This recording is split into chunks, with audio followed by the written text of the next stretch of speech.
오늘은 5월 5일 민수기 19장 11절부터 22절입니다. 11절 말씀입니다.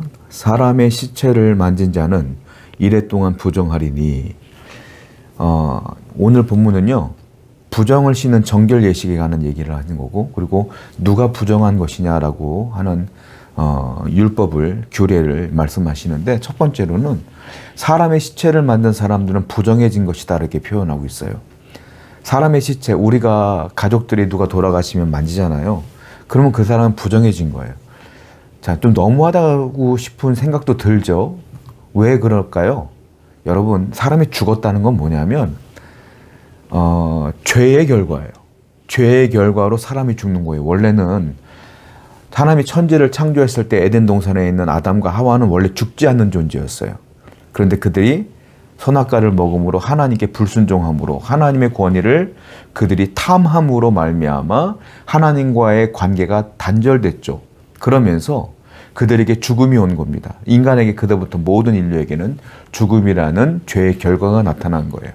그러니까 시체를 만진 자가 부정해진다는 건 어떤 의미냐면 죄와 가까이 있었기 때문에 부정해졌다라고 이렇게 해석하면 됩니다. 그러니까 시체, 죽음은 바로 죄를 상징하는 것이다 라는 거예요. 감사한 건 뭐냐면 1회 동안, 7일 동안만 부정해진대요. 그럼 7일 동안 정결 예식을 다 치른 뒤에 다시 들어오면 되는 거예요. 우리 하나님은 어떤 분이냐? 너 죄졌으니까, 부정해졌으니까 나하고 끝났어, 이게 아니라 부정해졌지만 다시 회복할 기회를 주시는 분, 회복할 방법을 알려주시는 분이다라는 거예요. 우리가 죄인이었지만 하나님과의 관계 가운데 회복될 수 있는 기회가 생겼죠. 무엇일까요? 예수 그리스도를 이 땅에 보내심으로 하나님과 우리 사이 화목제물로 삼으셨어요. 그래서 이제는 우리는 예수님을 믿으면, 그리스도를 나의 구원자로 영접하면 하나님과 다시 회복될 수가 있다라는 거예요.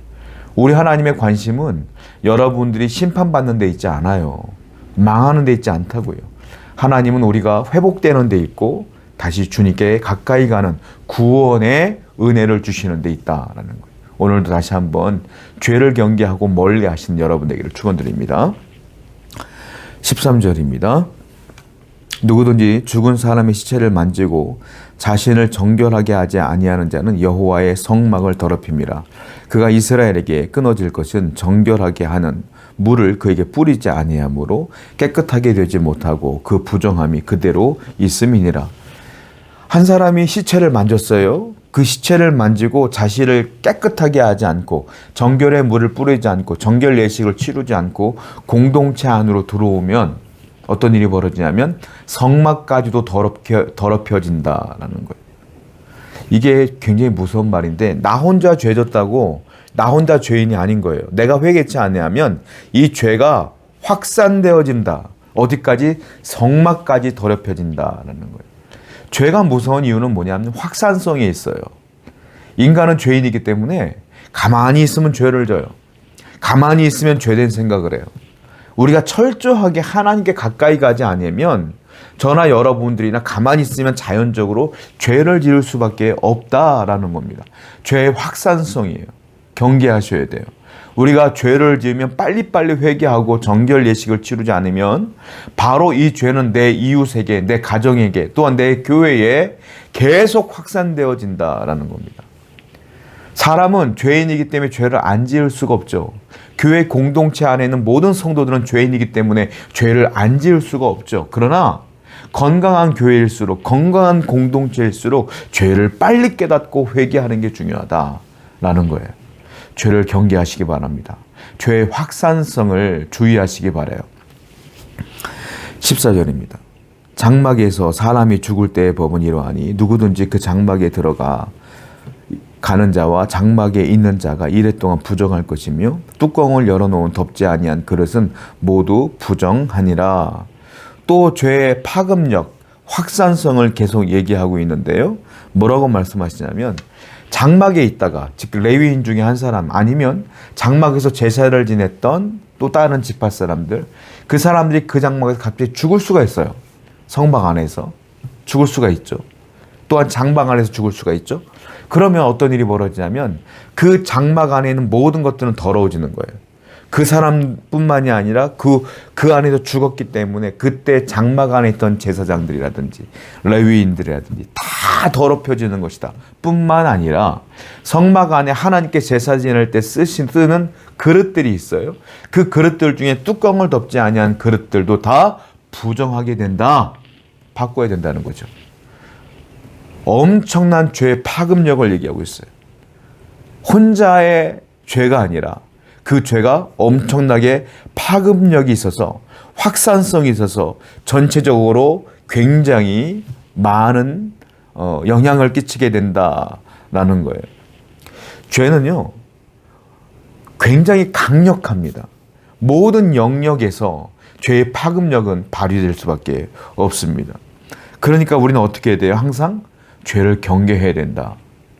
여러분들의 이 정도는 뭐 아무것도 아니지라고 하는 그 죄조차도 엄청난 파급력을 갖고 우리를 잠식할 수가 있다는 거예요. 그러므로 성도는 제일 중요한 건 죄에 대한 경계를 늘 늦춰서는 안 된다. 하나님께 내가 죄를 짓고 있는지 아닌지를 늘 깨달아야 되고, 죄를 지었더라도 하나님께서 사인을 주시는 게 있어요. 환경을 통하여, 사람을 통하여, 말씀을 통하여 사인을 계속 주신단 말이에요. 그걸 빨리 캐치해내셔야 돼요. 그래야 내가 더 많은 죄를 짓지 않게 된다라는 겁니다. 16절이에요. 누구든지 들에서 칼에 죽은 자나 시체나 사람의 뼈나 무덤을 만졌으면 이래 동안 부정하리니. 여기 보면 사람이 살다가 보면, 양을 치다가 보면 들에서 죽을 수도 있어요. 뭐 도적에게 공격을 받을 수도 있고 병으로 갑자기 일터에서 죽을 수도 있는 거예요. 들은 일터를 말해요. 죽을 수도 있는 것이고, 때로는 들에서 양을 치다가 짐승에 의해서 뭐 공격을 받을 수도 있는 것이고, 여러 가지 상황을 말하는 거예요. 들에서 칼에서 죽을 수가 있고요. 또한 시체가 있을 수도 있고, 사람의 뼈나 무덤을 만질 수가 있어요. 지나가다 보면 무덤을 볼 수도 있으니까. 이게 무슨 말일까요? 다 부정하다는 거예요, 그 사람들은. 자, 이게 특정한 장소를 의미하는 것이 아니라 우리가 살아가고 있는 전반적인 생활 환경 가운데 있는 이야기들인 거예요. 그러니까 죄는 어디에 있어요? 특정한 환경에만 있는 게 아니라 우리의 삶 전체에 죄가 도사리고 있다. 이 말이죠. 여러분들이 살아가는 가정, 학교, 직장, 사업장, 지인들과 만나는 약속의 장소, 여러분들이 스케줄을 소화하는 그 순간순간마다 뭐가 있다? 죄가 도사리고 있다. 그러니까 성도는 항상 내가 살아가는 그 환경 속에서 늘 깨어 있어야 된다. 예수님은 뭐라고 그랬어요? 제자들에게 시험에 들지 말도록 뭐하라? 늘 기도하라. 깨어 기도하라 그랬어요. 우리가 시험에 빠지지 않기 위해서는, 죄 짓지 않기 위해서는 뭐 해야 될까요? 말씀과 기도 생활을 게을리해서는 안 된다라는 거예요. 말씀과 기도 생활을 잘 해야 우리 영적으로 늘 경각심을 갖고 깨어있기 때문에 그렇습니다. 오늘도 말씀과 기도로 무장하는 여러분들에게 축원드립니다. 18절 말씀이에요. 정결한 자가 우슬초를 가져다가 그 물을 찍어 장막과 그 모든 기구와 거기 있는 사람들에게 뿌리고, 또 뼈나 죽임을 당한 자나 시체나 무덤을 만진 자에게 뿌리되, 그 정결한 자가 셋째 날과 일곱째 날에 그 부정한 자에게 뿌려서 일곱째 날에 그를 정결하게 할 것이며, 그는 자기 옷을 빨고 물로 몸을 씻을 것이라. 저녁이면 정결하리라. 죄를 지은 사람들은 반드시 정결 예식을 치루어야 되는데, 정결 예식을 치룰 때 누가 하느냐 하면 정결한 자가 한다 이 말이에요. 우슬초를 가져다가 물을 찍어서 장막과 모든 기구를 다 뿌리고, 그 정결한 물을 사람에게 뿌리고, 이걸 누가 하느냐면 정결한 자, 시체를 만지지 않은 자, 정결한 자가 한다 이 말이에요. 정결한 자가 정결 예식을 취해서 부정한 자의 그 정결 예식을 도와주는 겁니다. 그래서 일곱째 날에 그가 다시 한번 정결 예식을 통하여 다시 깨끗함을 입고 공동체 안으로 들어온다라는 거예요. 무슨 말이겠어요? 정결한 자, 정결 예식을 먼저 치룬 자가 이 세상에 있어요. 누구겠습니까? 성도예요. 저와 여러분들이 먼저 예수 그리스도를 믿음으로 구원을 받고 정결 예식을 취하여 성도가 된 겁니다. 먼저 우리가 정결한 자가 된 거예요. 그러면 아직도 죄 가운데 있는 내 주위에 있는 사람들에게 복음을 증거함으로 다시 정결 예식을 취함으로 그들을 하나님의 은혜로 이끌어야 될 사람이 누구냐? 우리라.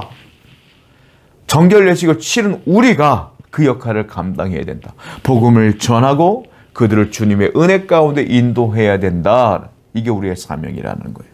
오늘도 먼저는 여러분들이 정결하셔야 돼요. 그리고 주위에 있는 많은 분들에게 거룩한 삶과 하나님의 복음을 증거함으로 그들을 주님의 은혜 가운데 인도하시는 여러분 되기를 축원드립니다. 기도하겠습니다. 하나님 감사합니다. 사람인지라 죄를 지을 수밖에 없지요. 그러나 하나님께서는 용서받을 기회와 방법을 허락해 주셨으니 감사합니다.